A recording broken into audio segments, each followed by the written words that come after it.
이어서 안대현 한국기술교육대학 교수님께서 대장경에 기입된 구별에 대해서 발표해 주시겠습니다.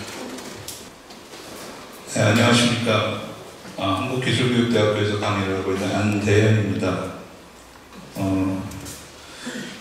조금 전에 조명재 선생님께서 말씀하셨지만 그 앞에 발표자 세 분은 서재학계, 역사학계에 대표하는 학자분들이신데 저는 사실 오늘 그 발표장에 와서 그것을 이제 알게 됐고 제 전공은 이제 국어학 전공인데 저는 뭐 전혀 국어학계를 대표할 만한 뭐 그런 자가 아닌데 오늘 그 좌장을 맡으신 그 김성주 선생님께서 저한테 발표 의뢰를 하신 거는 아마 제가 최근에 쓴 논문들 중에 지금 가천박물관에 있는 초조대장경 유가사지론 권 53 그리고 그 국립한글박물관에 저장되어 있는 초조대장경 유가사지론 권 66 그 다음에 청주 고인세박물관에 저장되어 있는 그 분광명경 그런 구별 자료들에 대해서 제가 이제 서지적인 검토를 한 논문을 쓴 게 있어서 아마 저한테 발표 의뢰를 하신 게 아닌가 생각이 되는데 근데 사실 제가 발표할 내용은 남해 군사 도감하고 가장 관련이 없는 이제 그런 발표가 될 것 같습니다. 지금 구별 자료 중에 대장경에 기입되어 있는 것이 이제 일부가 있는 거고 또 그 중에 대부분은 초조대장경에 기입되어 있어서 제조대장경에 기입되어 있는 거는 사실 지금 두 종하고 그다음에 이제 균여의 저수를 이제 아까 외장, 고판 이런 이야기도 나왔지만 그것까지 포함시킨다고 해도 이제 제조대장경 구별자료는 세 종이 되는 셈인데 그것도 이제 그 분사도감에서 반영된 것들은 아니어서 그래서 제가 발표집에 실은 내용은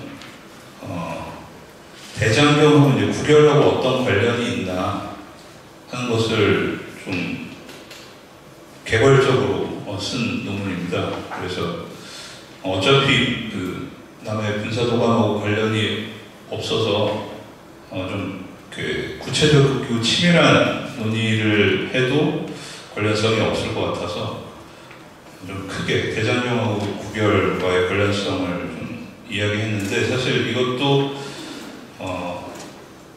기존의 대부분 이제 연구된 그런 내용들을 이렇게 좀 정리를 하고 개괄을 한 것입니다.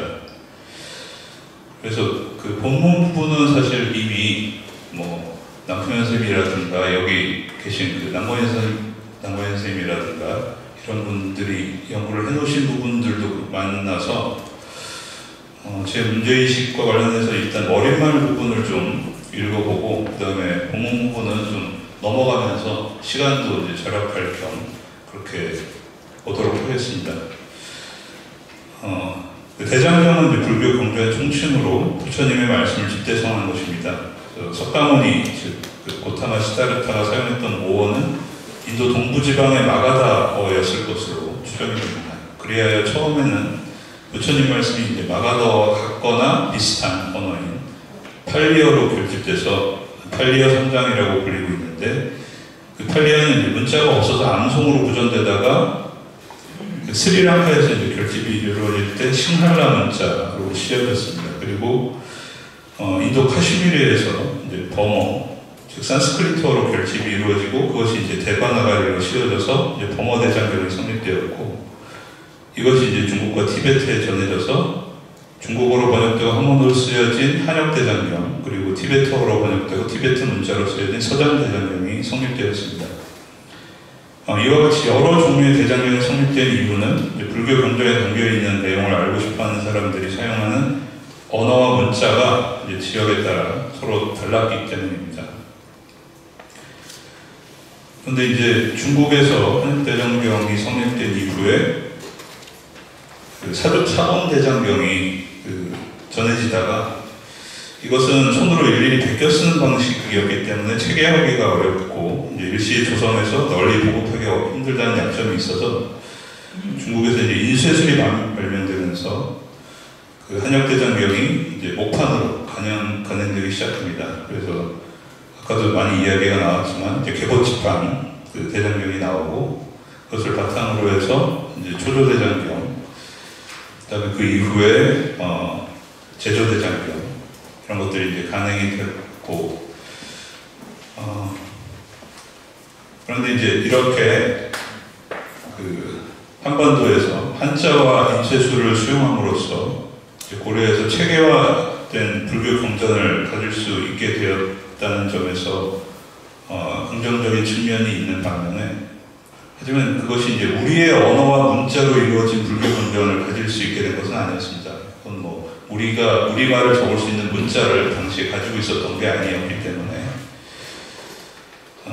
이 때문에 이제 고려시대 사람들은 한문으로 된 불교 경전을 우리의 언어와 문자로 이해하려고 노력을 했고, 그것을 보여주는 것이 이제 바로 구결이라고 할 수 있겠습니다. 그리고 이제 우리가 우리의 언어와 문자로 이루어진 불교 경전을 가지게 된 것은 이제 20세기에 그 한글 대장경이 나오면서 이제 비로소 가질 수 있게 됐다고 할 수 있겠습니다.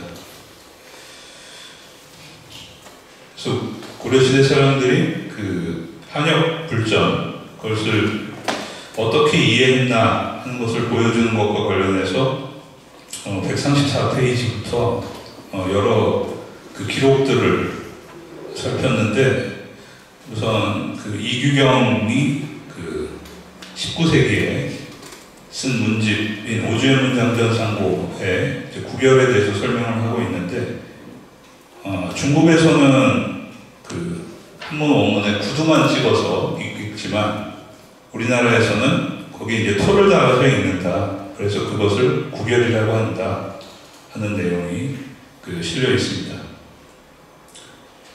그리고 그것이 없으면 한문의 의미를 이해하기 어렵기 때문에 구결이라고 한다. 이렇게 이야기를 해서 이 구결이 한문 불전을 한국인이 이해하는 데 얼마나 중요한 것인가 하는 것을 이야기를 했고, 그 다음에 135페이지에 나온 것처럼 바로 그 뒤에 이어서 이 구결이라고 하는 것이 신라의 설총대로 거슬러 올라간다. 그래서 삼국사기나 삼국유사에 그 설총이 구경 또는 뭐 육경을 방언으로 풀이했다 하는 내용이 나와 있는데, 그때 이제 방언이라고 하는 거는 이제 우리말을 가리키는 거죠. 이제 중국어가 아닌 그 주변 민족의 언어들 다 방언이라고 했었는데, 그래서 이규경은 그 방언으로 경서를 해석했다는 것은 틀림없이 구결일 것인데 지금 전해지는 것이 없다. 지금은 이두만 있는데 그 구경을 풀이했다는 것도 그 이두와 같은 방식이었을 것이다. 이렇게 이야기를 하고 있습니다.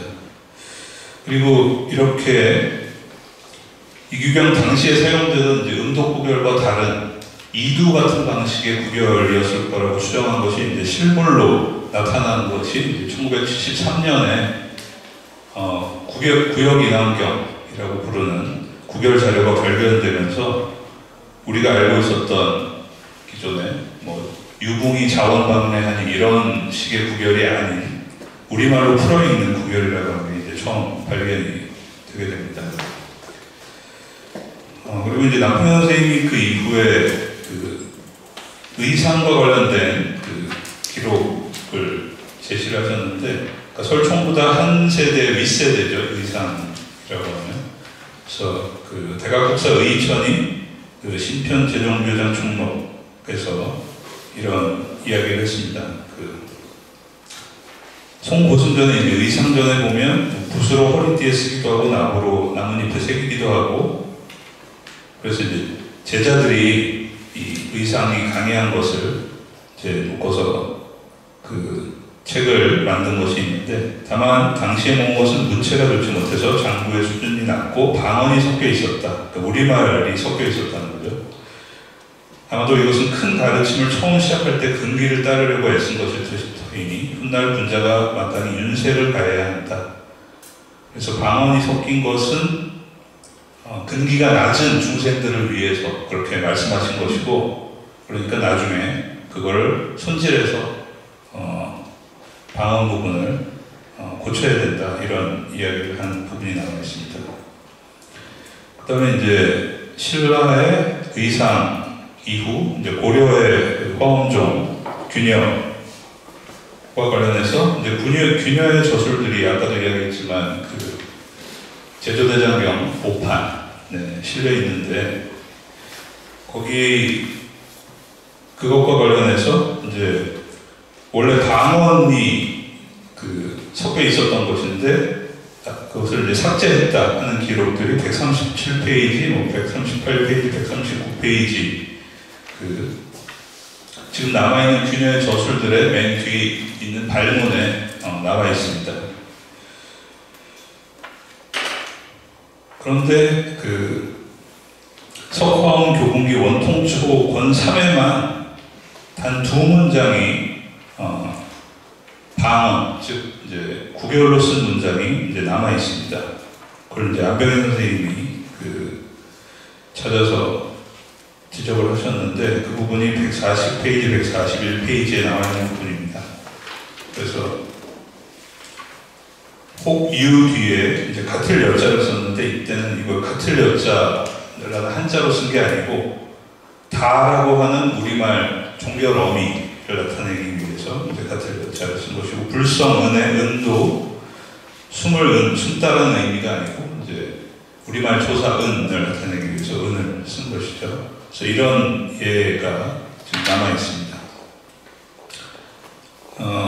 근데 이런 것들인데 다 삭제되고 이제 2개의 문장에만 남아 있고, 그 의천이 이제 그 방언본들을 높게 평가하지 않았다고 했는데, 특히 이제 균여에 대해서 그 141페이지 아래쪽에 보면 균여, 범은, 진파, 여민 등의 여러 스님의 잘못된 글이 이제 말이 문장을 내리지 못하고 뜻이 잘 통하지 않아서 조사의 도를 어지럽히고 후생을 현혹시킨 것을 이보다 심한 것이 없다, 이렇게 혹평을 한 부분이 있는데, 그렇다고 해서 이제 의천이 방언본 자체를 폄하한 것은 아니고, 물론 이제 의천은 송나라에 유학을 갔다 와서 이제 그 원전에 대한 중요성을 더 강조했을지 모르겠지만 방언본 자체를 폄하한 것은 아니어서, 그 남권현 선생님이 이미 밝혀놓았다시피 그 142페이지 13번에 나온 것처럼 의천 스스로도 그 불전을 방언으로 번역했다 하는 그 기록이 남아 있습니다. 그래서 그 의천이 그 균여의 저술을 비판한 것은 균여의 방언본이 이해하기 어렵다는 점을 비판한 것이지, 이제 방언본 자체를 폄하한 것은 아니라고 생각이 들고, 그 다음에 균여의 방언본이 이해하기 어렵다는 점을 비판한 것이 균여의 문장 자체가 나빠서라기보다 아마도 언어 변화가 돼서 의천이 균여 당시에 우리말 문장을 이해하기 힘들게 되었기 때문이 아닐까, 그렇게 생각을 했습니다. 그래서 142페이지까지가 이제 그 고려시대 사람들이 불전을 우리말로 어떻게 이해하려고 했는가를 보여주는 기록들이고, 그 다음에 이제 3장은 이제 실제로 대장경에 기입된 구결에 대한 내용인데, 먼저 구결과 관련해서 이제 개론적인 이야기를 했습니다. 그래서 그 구결의 종류를 14번, 독법에 따라, 기호에 따라, 수단에 따라 이렇게 그 분류를 했고, 이게 이제 가장 중요한 것은 이제 음독을 하느냐, 석독을 하느냐. 이제 음독 구결은 뭐 유붕이 자원방래하니처럼 유붕 자원방래라고 하는 한문에 토만 달아서, 그래서 토만 빼버리면 한문을 그대로 이제 한 장으로 읽는 것과 똑같은 방식의 구결이라서 이제 음독 구결이라고 부르고, 그렇지 않고 1973년에 새로 발견된 구역인환경 같은 자료에 남아있는 구결은 한자를 한자음대로 읽지 않고 우리말로 풀어서 읽는 경우가 많이 보이는데, 그런 것을 이제 석독구결이라고 부릅니다. 그래서 그 두 가지의 분류가 가장 중요한 분류고, 그 이외에 문자를 사용해서 그 구결을 달았느냐, 아니면 점이나 성 같은 아주 간단한 부호를 달아서 그 구별을 달았느냐. 즉 기호에 따라서 이제 자토구별, 점토구별 이렇게 분류가 되고, 그 다음에 수단에 따라서 손으로 써놓은 거냐 아니면 인쇄를 한 거냐에 따라서 뭐 기구별, 인쇄구별 이렇게 분류가 될 수 있겠습니다. 그리고 우리가 이 구별 자료를 명칭을 일컬을 때 거기 보면 수단 중에 뭐 각필로 그 딱딱한 걸로 이렇게 그 흠을 내서 구별을 표시하는 것도 있고, 모필로 그러니까 먹을 묻혀서 그 써서 구별을 기입한 것도 있어서 각필구별, 모필구별 이렇게 분류하기도 하는데, 우리가 각필, 점토, 속도구별 뭐 이렇게 분류했을 때 한국어는 뭐 끝까지 들어봐야 한다라고 하는 말처럼 한국어는 그 핵심되는 부분이 이제 뒤에 나오는 그런 언어인데, 그래서 이제 구별이 이제 가장 핵심되는 것이고, 그 다음에 핵심되는 것이 이제 음독이냐 속독이냐, 그 다음에 그 다음이 자토냐 점토냐, 그 다음에 각필이냐 모필이냐 이런 건 가장 좀 덜 중요한 그런 분류라고 할 수 있겠습니다. 속독구별 자료가 많이 발굴이 되고, 여기 계신 이제 남광희 선생님께서 그 속독구별 자료의 발굴에 아주 큰 기여를 하셨었는데, 그런 여러 구별들의 차이를 좀 보여주기 위해서 145페이지, 146페이지, 147페이지에 하등 위 10, 뭐 하등 위 5, 어떠한 것들을 10가지라고 하느냐, 어떠한 것들을 뭐 5가지라고 하느냐, 어떤 것들을 뭐 4가지라고 하느냐, 이런 똑같은 한문 구문을 음독구별하고, 그 다음에 자토속독구별하고 점토속독구별하고 어떻게 서로 다르게 그 구별을 기입을 했는지를 보여주는 것인데, 145페이지의 음독구별의 예는 이건 모두 보물로 지정되어 있긴 하지만 대장경에 기입된 구별은 아닙니다. 그런데 거기 보시면 그 15번에 보면 맨 왼쪽 사진을 보시면 하등 오른쪽에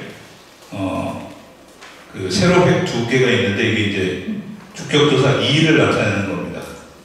그 다음에 위 10자 오른쪽에 이제 입구자 모양이 있는데, 이거는 그 지금 경상권에서 무엇고 할 때 그 의문조사를 나타내는 고인데요. 그래서 이 2를 나타내는 요 구별자는 이제 20자의 첫 2획이고, 그 다음에 고를 나타내는 입구자 모양은 옛 고자의 이제 마지막 3획을 나타낸 것입니다. 그런데 이 음독구별은 하등 2, 위십고 이렇게 읽고, 구별을 빼면 하등 위십 이런 한문 문장이 되는 것이죠. 그런데 146페이지에 보면 이제 자토속독 구별 자료 중에 이제 제조대장경 육아사제론 권 20이 있는데, 거기에 기입된 걸 보면 16번의 맨 왼쪽 사진을 보시면 어찌 한자 오른쪽 아래에 오를 나타내는 구별자가 있고, 같을 등자 오른쪽에는 한을을 나타내는 구별자가 있습니다. 그 다음에 위오 뒤에는 이다 호리고라고 있는 그 구별자가 있는데, 이것은 한문 문장을 한자음으로 읽지 않고 그 오른쪽에 독법을 제가 한글로 적어놓은 것처럼 뭐 어느 다한을 다살이다 호리고 이렇게 읽은 것을 이렇게 구별로 표시를 한 것입니다. 그 다음에 147페이지의 17번 사진을 보면 거기 맨 왼쪽에 사진을 보시면 하등의 등자에 그 한자 오른쪽 부분에 이렇게 날카로운 그 각필로 사선을 그은 것이 있는데, 그게 이제 한을에 해당되는 점토입니다. 그러니까 아주 간단한 부호로 이제 한을을 나타내는 것이고, 그 다음에 위삼의 그 석삼자에 보시면 석삼자 오른쪽 윗부분에 점이 두 개가 이렇게 각필로 이렇게 패여 있습니다. 그 다음에 삼자의 왼쪽 아래에도 이렇게 접힌 가로 부분 살짝 아래에 역시 그 점이 하나가 패여 있는데, 이런 것들이 왼쪽 아래의 점 하나는 다, 종결음이 다에 해당되는 그런 점토이고, 그 다음에 3의 오른쪽 윗부분에 점 두 개가 찍혀 있는 것은 호리고에 해당되는 그런 점토입니다. 그래서 고려시대 사람들이 이렇게 한문을 우리말로 풀어 읽었다 하는 것을 볼 수 있습니다. 17번의 점토속도 구결은 이제 초조대장경에 이제 기입되어 있는 구결입니다. 그래서 19번처럼 이렇게 한자를 둘러싼 이런 위치에, 이 위치에 이 점을 찍으면 이거는 어떤 토를 나타낸다 하는 것을 사용해서 이렇게 표시를 한 것이고요. 그래서 149페이지 표 1을 보시면 지금 현재 전하고 있는 자토속도 구별 자료를 쭉 정리한 것이고, 그 중에 석화원교군기 원통초는 제조대장경의 보유판이라고 할 수 있고, 유가사지로는 제조대장경에 해당됩니다. 그 다음에 150페이지에 보면 현재 전하고 있는 정토속도 구별 자료를 쭉 정리한 것인데, 제가 작년 12월에 쓴 논문에서는 이 중에 맨 아래에 있는 금광명 최승환경은 포함되어 있지 않았었는데, 최근에 남고인 선생님께서 이 자료를 또 발굴하셔서 금광명 최승환경 제조대장경에 점토속도 구별이 있는 것을 알게 되었습니다. 그래서 그걸 이제 포함시킨 것이고요. 그래서 제조대장경의 점토속도 구별이 발견된 것은 이게 이제 처음이라고 할 수 있겠습니다. 매진말 부분을 보고 이제 마치도록 하겠습니다. 고려 전개 간행된 초조대장경과 고려 후기 간행된 제조대장경 가운데 일부에는 고려시대 스님들이 기입한 속도 구별이 남아있습니다. 그런 속도 구별은 우리 선조들이 한문으로 된 불전을 우리말로 이해하기 위해 노력한 흔적이 고스란히 남아있는 것이라고 할 수 있습니다. 우리는 이제 우리 고유와 고유 문자로 이루어진 대장경을 만들지 못했지만 뛰어난 인쇄술로 한역 대장경을 간행하고 그것을 이제 읽을 때 우리말로 풀어서 읽었던 것을 알 수 있습니다. 그런데 이제 고려말 이후에는 이제 음도 구별이 사용되고 속도 구별이 사라지면서 이제 20세기 접어들어서는 그 속도 구별의 존재가 까맣게 잊혀져 있다가 이제 1970년대부터 다시 이제 세상의 모습을 드러나게 된 것입니다. 이렇게 새로 발견된 속도 구별 자료들은 복장에서 나온 경우가 많은 것으로 보입니다. 최초의 이제 속도 구별 자료라고 할 수 있는 구역인왕경 권상의 경우에도 문수사에 금동열의 젖은 복장에서 발견되었고, 자토속도 구별 자료인 제조대장경 유가사대론 권 20, 그 다음에 점토속도 구별 자료인 초조대장경 유가사대론 권 53, 권 61, 권 66, 또 합보금광명경 이런 것들은 모두 송진에 의해서 훼손이나 변색 같은 것이 되어 있는 것을 볼 수 있고, 그래서 앞으로도 좀 복장 같은 데서 이런 속도 구별이 기입된 자료가 계속 나오지 않을까 생각이 들고, 또 복장에서 나오지 않더라도 이미 소장하고 있는 자료 중에서도 찾아보면 또 구별 자료가 나올지 모르겠습니다. 그리고 자료가 발굴됨에 따라서 이제 그 속에 담겨있는 과거의 우리말에 대한 연구도 더욱 발전할 것으로 생각하고, 그 다음에 사실 이렇게 우리말의 해석이 달려있다는 것은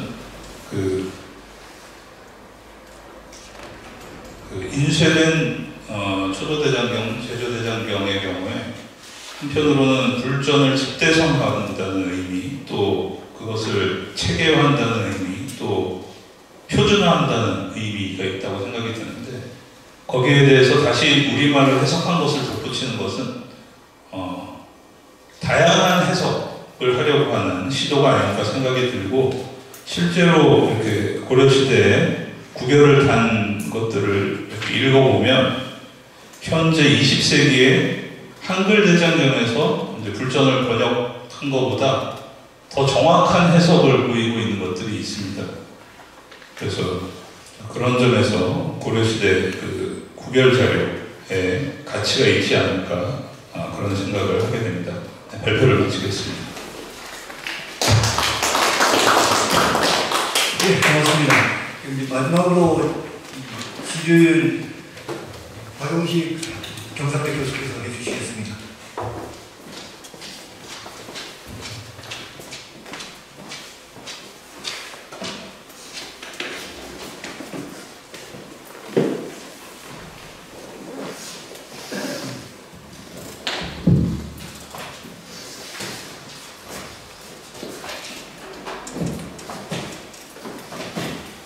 네, 안녕하십니까. 저는 경상대 국문학과의 박용식입니다. 안대현 선생님은 이게 이제 구결이 대장경과 가장 관계없지 않을까라고 하셨는데, 저는 어쩌면 일반인들한테는 가장 호기심이 갈 수 있는 게 되지 않을까라고 생각합니다. 대장경이 사실 한자로 되어 있어가지고, 보면은 한자를 잘 모르는 사람들은 이게 좀 흥미가 없을 수도 있는데, 저는 이게 이제 인쇄술과 역사와 종교에 관련해서 대장경을 깊이 있게 연구해야 되지만, 이건 또 현재에 와서 어떤 의미가 있는지, 우리가 어떻게 이해해야 되는지를 고민할 때는 이 구결도 상당히 의미 있는 게 아닐까 생각을 합니다. 실제로 제가 찾아보니까 2002년에 역사 스페셜, 그때 유인촌 씨가 진행할 때인데, 그때 이게 대장경에 뭐 1000년 전에 문자가 있었다 이런 식으로 해가지고 이거 방영한 것들에 비해서 좀 새롭게 대장경에 있는 구결을 우리가 대장경을 활용할 때 적극적으로 활용할 필요가 있지 않을까 생각을 합니다. 근데 사실은 이제 구결 이게 국문학과 학생들도 학부 과정에서는 거의 접할 기회가 없습니다. 대학원쯤 와야 이제 구결 자료를 이제 한번 보게 되는데, 상당히 전문적이고 이해하기 어려운 분야이기도 하고, 또 국어사 쪽에서도 조금 더 세분화되어 있는 그런 건데, 오늘 이제 안대현 선생님의 그런 점에서 구결을 전혀 모르는 사람들도 좀 이해할 수 있게끔 잘 썼다는 점에서 저는 참 의미 있는 글이라고 생각을 합니다. 그리고 이제 앞으로 이게 만일에 어떤 전시 같은 거 하게 되면 구결 대장경에 있는 거 음도했거나 점을 찍었거나 붓으로 그렸거나 하는 것들은 당시에 이제 대장경은 어쩌면 당시에 중국말을 적은 거라면, 구결은 당시에 고려 사람들이 그 대장경을 이해를 하고 고려의 언어로 이렇게 적었다고 볼 수 있는 거라서, 또 거기에 있는 구결은 또 다른 어떤 의미가 있을 거라고 저는 생각을 합니다. 153쪽에 보면 이제 여기는 이제 안대현 선생님이 몇 가지 이제 구결에 대해서 이렇게 나눠놨는데, 이런 것들도 저는 이렇게 세분하게 나누는 것도 전체적으로 필요하다고 봅니다. 근데 지금까지 저희들이 써오던 거하고 조금 달라가지고 제가 여기에 조금 써놓긴 했습니다. 그리고 그 다음에 있는 건 너무 좀 세부적인 거라서요, 좀 빼고 마지막 156쪽에 마지막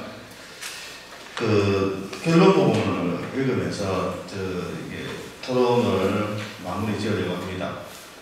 그러니까 대장경은 11세기를 접어들면서 이제 제작되었지만, 구결은 그 이전에 있었습니다. 초조대장경 이전의 자료로 추정되는 자료에도 구결이 기록된 것이 있습니다. 하지만 사강본보다는 대장경이 제작되면서 구결의 쓰임은 좀 늘어났을 것이고, 그러한 과정에서 다양하게 발전되었을 거라고 저는 생각을 하고 있습니다. 불교의 전례와 구결의 탄생을 따로 생각할 수 없듯이 인쇄술의 발전과 구결의 발전도 밀접한 관련이 있을 것으로 봅니다. 여기에 대한 또 계속 논의가 있을 것으로 봅니다. 대장경과 구결의 일부가 인쇄술, 종교, 언어학에 그치지 않고 문자의 발전이라는 문화사적 연구가 계속 이어지기를 저는 기대합니다.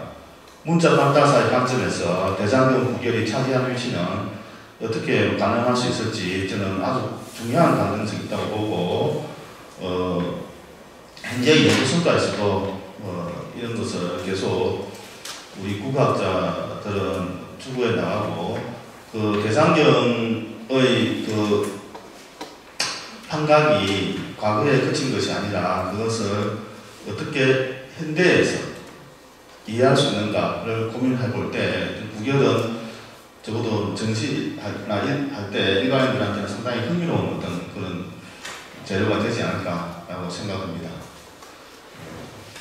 토론은 여기서 마치겠습니다.